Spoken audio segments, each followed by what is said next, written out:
पिछली तासिका से हम लोग एक कविता को लेकर के बात कर रहे हैं जिसका नाम है पेड़ होने का अर्थ है। इस कविता से पहले हमने डॉक्टर मुकेश गौतम जी, जो कि इस रचना की रचनाकार और कवि है, उनके बारे में थोड़ी सी जानकारी प्राप्त कर ली। 1 जुलाई 1970 को उत्तर प्रदेश के सहारनपुर जिले में इनका जन्म हुआ। इस बारे में भी हमने जितनी जरूरी थी उतनी जानकारी प्राप्त कर ली है। परीक्षा की दृष्टि से अगर हम देखें तो मुकेश गौतम जी जो है, उनकी रचनाओं की विशेषता और उनके काव्य संग्रह, उनकी प्रमुख रचनाएं, इनको लेकर के हमें जानकारी होना जरूरी है। हमें ये भी देखा कि किस तरह से अन्य साहित्यकारों की तुलना में इनकी साहित्यिक रचनाओं की खासियत रही है। उन्होंने अपने साहित्यिक रचनाओं में सरल और सहज भाषा का प्रयोग तो किया ही है, साथ ही सामान्य और आसानी से समझ में आने वाले प्रतीकों का या फिर कि प्रतिमानों का और बिंबों का प्रयोग किया है, जिसके कारण उनका कथन जो है वो प्रभावशाली ढंग से अभिव्यक्त हुआ है। ये एक मंचीय हास्य कवि होने के बावजूद भी सामाजिक सरोकार उन्होंने अपनी रचनाओं के माध्यम से जो है वह अभिव्यक्त किया है। और प्रस्तुत रचना जो है वह मनुष्य और प्रकृति या फिर कि मनुष्य और पेड़, इनसे जुड़े हुए रिश्ते से के संदर्भ में है। हमने देखा कि इनकी जो प्रमुख साहित्यिक कृतियां हैं, इनमें अपनों के बीच, सतह और शिखर, सच्चाई के रूबरू, वृक्ष के हक में, लगातार कविता, प्रेम समर्थक है पेड़, इसकी क्या जरूरत थी, ये इनके कविता संग्रह है। ये जो कविता है यह एक नई कविता नाम की साहित्यिक विधा के रूप में परिचित है, और नई कविता को लेकर के भी हमने इसकी विशेषताओं को संक्षिप्त रूप में कल की तासिका में देखा है कि अपनी भावनाओं की अभिव्यक्ति के लिए जो परंपरागत या पुराने ढंग है उनको छोड़ करके नवीनतम रूप में नए शब्दों का और प्रतिमानों का, प्रतीकों का प्रयोग करके अपने अभिव्यक्ति को, अपने मंतव्य को प्रस्तुत करने की जो पद्धति है वह नई कविता की विशेषता रही है।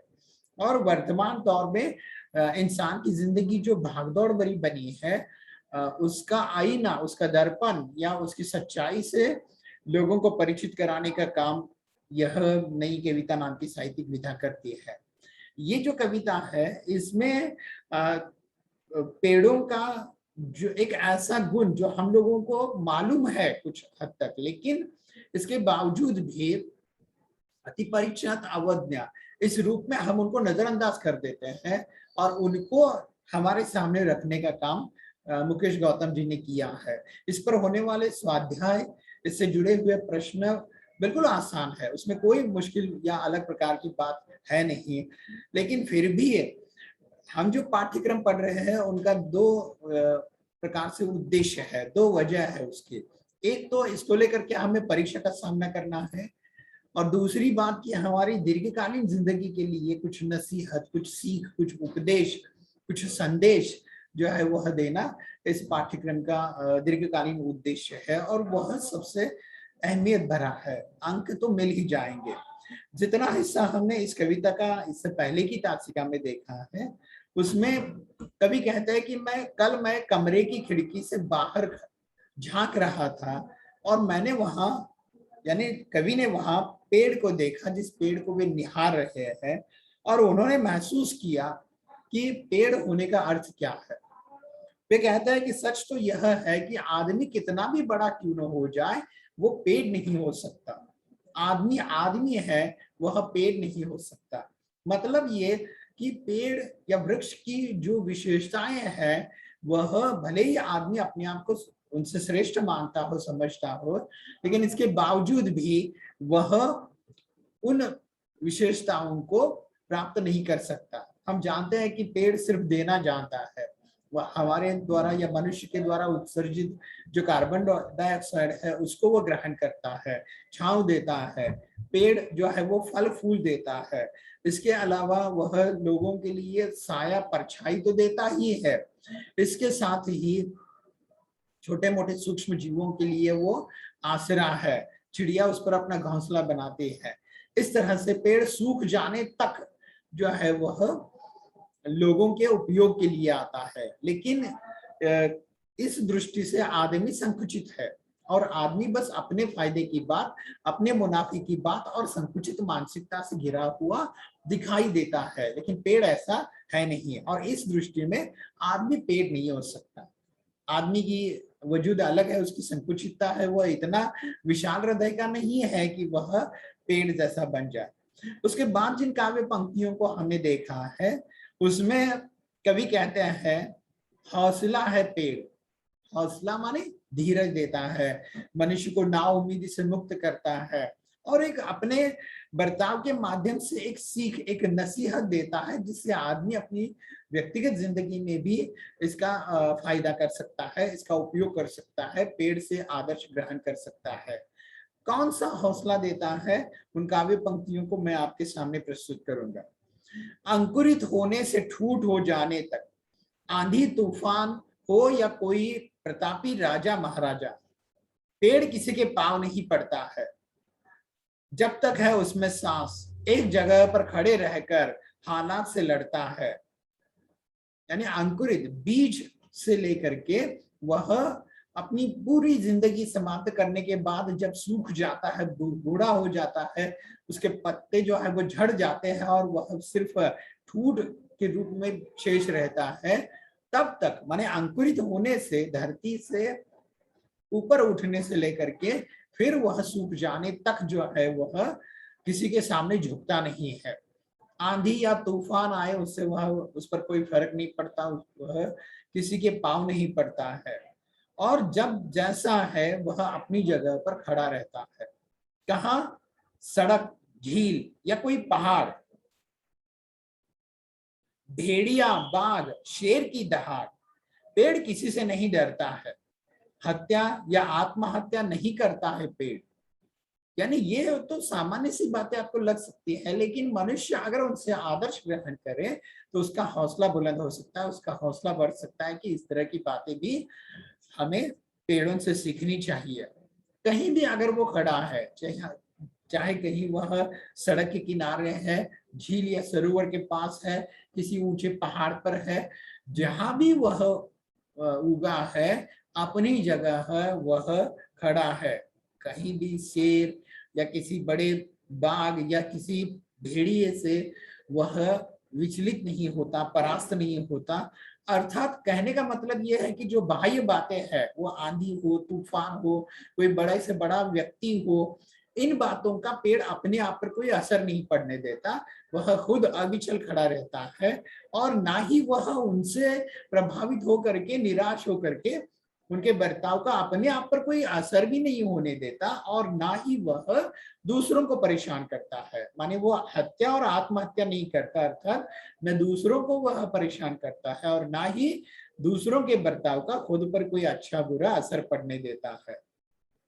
लेकिन उसमें परोपकार की भावना गजब की है, जो कि इससे आगे है।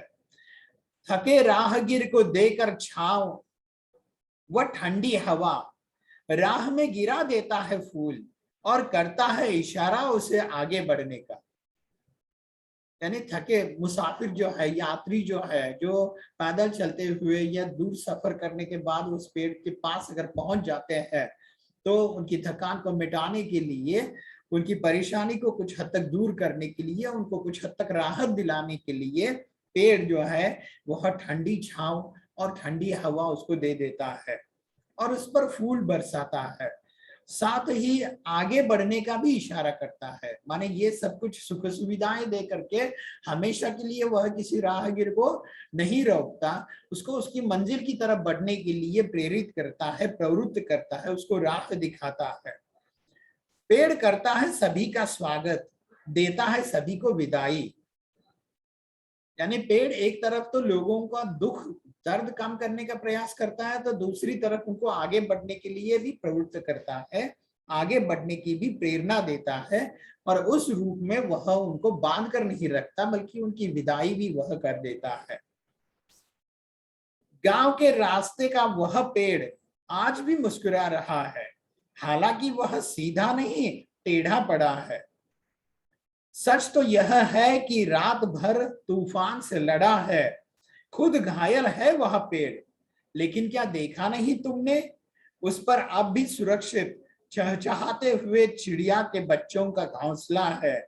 जी हाँ, सच तो यह है कि पेड़ बहुत बड़ा हौसला है। यानी अपने जीवन में, पूरे जीवन में पेड़ बस दूसरों के उपयोग की बात सोचता है, दूसरों के लिए वो प्रयासरत है, दूसरों के लिए वह उपयोग में आता है। एक ऐसे पेड़ का उदाहरण यहाँ दिया गया है जो कि रात भर वह खड़ा है, माने सदियों से वो खड़ा है।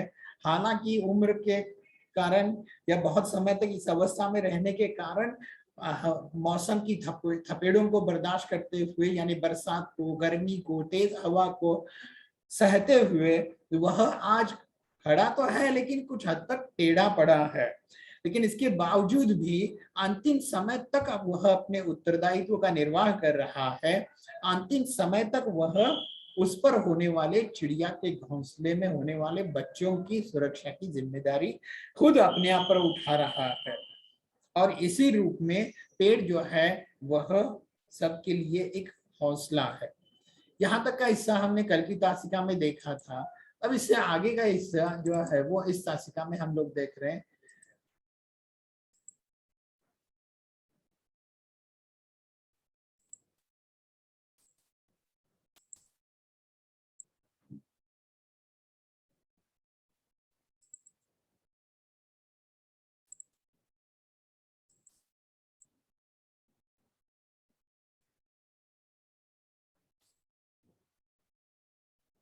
प्राकृतिक सुंदरता का वर्णन करने के साथ ही पेड़ों का महत्व नई पीढ़ी को पता हो, इसी उद्देश्य से इस पाठ को इस पाठ्यक्रम में सम्मिलित किया गया है।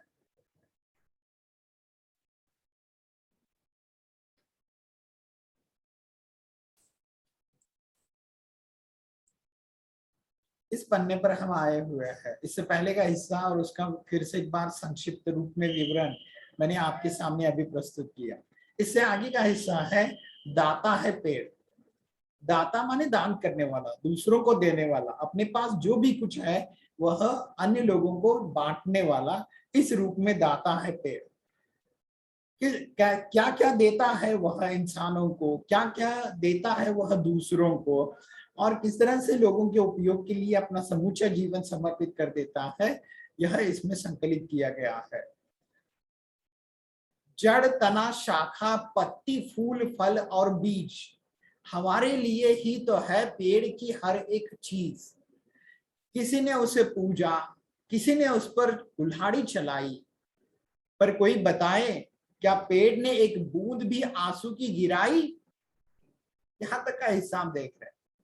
पेड़ के शरीर का जितना भी हिस्सा है, चाहे वो पत्ते हो, चाहे उसकी टहनियां या शाखा हो, चाहे उसका तना हो, जड़ हो, उसके फूल हो, उसके फल हो, या उसके फलों में होने वाले बीज हो, ये सारी जो उसकी चीजें हैं, ये सारे जो उसके अवयव है, या ये जो सारी चीजें हैं मनुष्य के लिए, वह उसमें से हर एक चीज उपयोगी है। किसी ने उसको पूजा। हम जानते हैं कि हमारी भारतीय संस्कृति की विशाल विरासत में हमारे उपयोग में आने वाले पेड़ों में ईश्वर का अंश देखा जाता है, तो कुछ पेड़ों की पूजा की जाती है। लेकिन पेड़ इससे प्रभावित नहीं होते। किसी ने पेड़ों को पूजा और किसी ने उन पर कुल्हाड़ी चलाई, लेकिन पेड़ ने कभी उसका बदला नहीं लिया। पेड़ ने कभी भी इस दुख के मारे अपनी आंखों से आंसू की बूंद भी नहीं गिराई। यानी कौन उसके साथ अच्छा बर्ताव करता है, कौन उसके साथ बुरा बर्ताव करता है, इसको लेकर के पेड़ कभी भी सोचता नहीं और किसी प्रकार का बदला नहीं लेता। वह सिर्फ देना जानता है, क्योंकि वो सिर्फ दाता है। इससे आगे, हमारी सांसों के लिए शुद्ध हवा, बीमारी के लिए दवा, शव यात्रा, शगुन या बारात, सभी के लिए देता है पुष्पों की सौगात। आदिकाल से आज तक, सुबह शाम दिन रात, हमेशा करता आया है, हमेशा देता आया है मनुष्य का साथ। यहां तक का हिस्सा हम देख रहे हैं। अभी हमने देखा कि पेड़ जो है वह एक दाता है, वह दूसरों की मदद करने वाला है, और अपने शरीर का जो भी हिस्सा, चाहे वो जड़ हो, तना हो, उसकी टहनियां या शाखाएं हो, उसकी पत्तियां हो, फल हो, फूल हो, या फिर कि बीज हो, इंसान के लिए ही उपयोग में आने वाली उसकी हर एक चीज है। कौन पेड़ को पूछता है, कौन उस पर कुल्हाड़ी चलाता है, इससे पेड़ कभी भी प्रभावित नहीं होता। वह मनुष्यों के लिए हवा देता है, सांसों के लिए हवा। हम जानते हैं कि वो कार्बन मोनोऑक्साइड ग्रहण करता है और ऑक्सीजन उत्सर्जित करता है, जिससे मनुष्य जीवित रह सकता है। इसके अलावा पेड़ जो है वह हमारी सांसों के लिए शुद्ध हवा तो देता ही है, लेकिन इसके बावजूद वह बीमारी के लिए बीमार लोगों के लिए दवाई भी देता है। हम जानते हैं कि होम्योपैथी है या फिर कि जो देसी औषध है, बीमारियां है, उनसे मुक्ति के लिए जो औषधियां हैं वह पेड़ों की जड़ों, पत्तियों और टहनियों से ही बनाई जाती है। इसीलिए वह बीमार लोगों के लिए दवा देता है, हमारी सांसों के लिए शुद्ध हवा देता है। किसी की शव यात्रा है, किसी के घर में कोई खुशी का त्योहार है, या फिर कि कहीं जो है वह किसी की बारात है, तो उन सब के लिए ये जो पेड़ है वह फूल देता है। पुष्प माने फूल देता है, उनकी सौगात देता है। सौगात माने तोहफा, तोहफा देता है। अब इससे आगे जो है वह इस रूप में है कि सभी के लिए देता है पुष्पों की सौगात, आदिकाल से आज तक। आदिकाल माने पुराना समय, पुराने समय से लेकर के वर्तमान समय तक जो है, आज तक सुबह, शाम या फिर कि दोपहर, हर समय वह मनुष्य का साथ देता रहा है। उसने कभी भी मनुष्य के उपयोग के बारे में कभी भी लापरवाही नहीं बरती। कभी कहते हैं कि हमेशा देता आया है मनुष्य का साथ। कवि को मिला कागज कलम स्याही, वैद्य हकीम को दवाई, शासन या प्रशासन सभी के बैठने के लिए कुर्सी मेज आसन। जो हम उपयोग नहीं करें, वृक्षों के पास ऐसी एक भी चीज, एक भी नई चीज है। जी हाँ, सच तो यह है कि पेड़ संत है, दधीची है। यानी किस रूप में पेड़ दाता है, इसका वर्णन डॉक्टर मुकेश गौतम जी ने यहाँ किया है कि पेड़ लोगों के लिए हर रूप में उपयोगी है। वह सदियों से, आदिकाल माने सदियों से लेकर के वर्तमान समय तक जो है वह मनुष्य का साथ देता आया है। मनुष्य के उपयोग के लिए उसकी हर एक चीज है।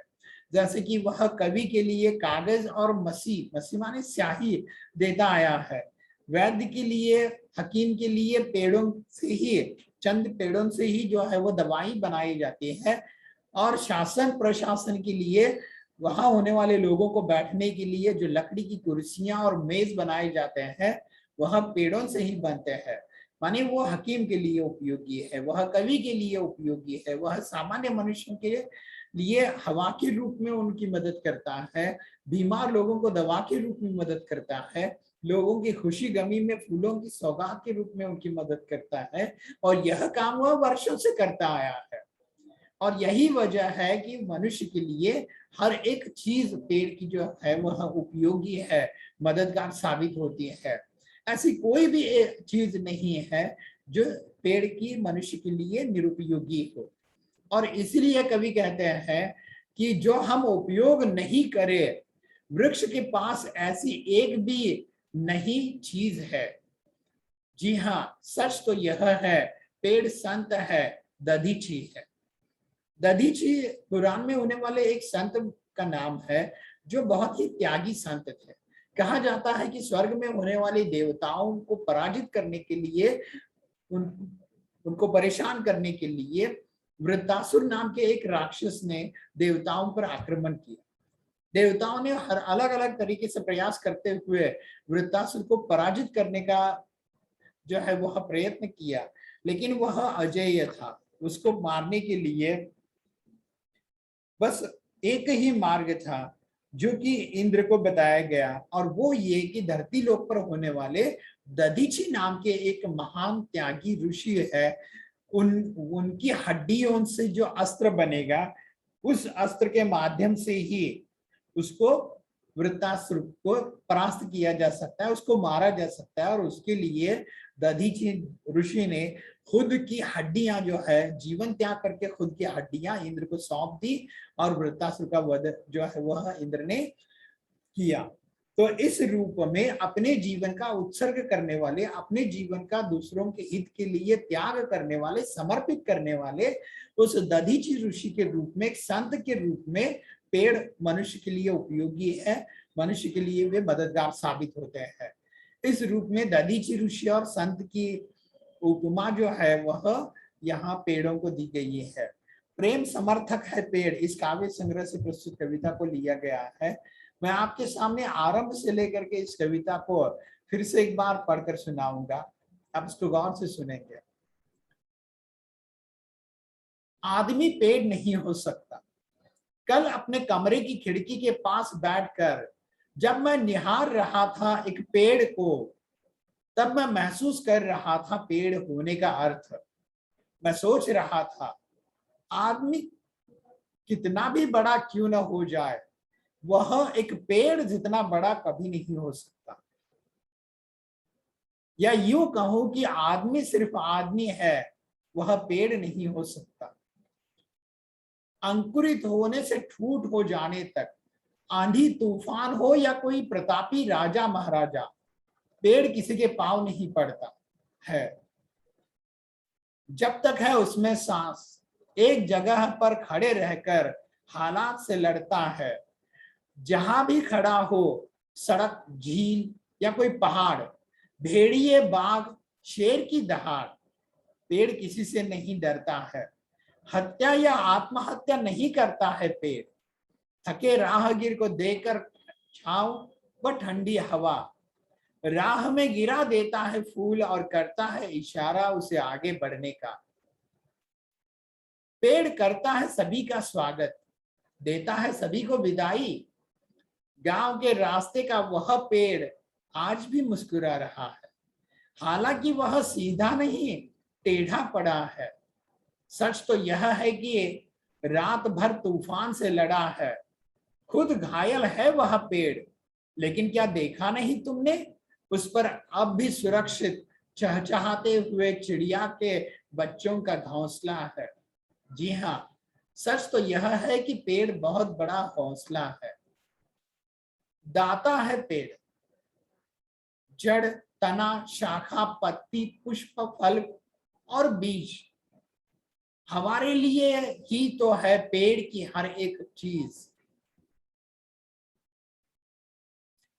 किसी ने उसे पूजा, किसी ने उस पर कुल्हाड़ी चलाई, पर कोई बताए क्या पेड़ ने एक बूंद भी आंसू की गिराई। हमारी सांसों के लिए शुद्ध हवा, बीमारी के लिए दवा, शव यात्रा, शगुन या बारात, सभी के लिए देता है पुष्पों की सौगात। आदिकाल से आज तक, सुबह शाम दिन रात, हमेशा देता आया है मनुष्य का साथ। कवि को मिला कागज कलम स्याही, वैद्य हकीम को दवाई, शासन या प्रशासन, सभी के बैठने के लिए कुर्सी, मेज, आसन।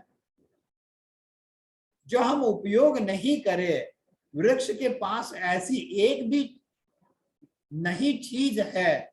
जी हाँ, सच तो यह है कि पेड़ संत है, दधीचि है। इस तरह से ये कविता जो है वह यहाँ समाप्त हो जाती है। इस पर होने वाले स्वाध्याय में कोई बहुत मुश्किल बात नहीं है कि पेड़ का बुलंद हौसला सूचित करने वाली दो पंक्तियां ये इसमें है, जो आप आसानी से लिख सकते हैं कि वह अंकुरित होने से ठूट हो जाने तक किसी के सामने नहीं झुकता। आंधी या तूफान या किसी प्रतापी राजा महाराजा के सामने वह नहीं झुकता है। झील, सड़क या फिर कि पहाड़ पर वह डट कर खड़ा है और वह भेड़िए, बाघ या शेर की दहाड़ से भी विचलित नहीं होता।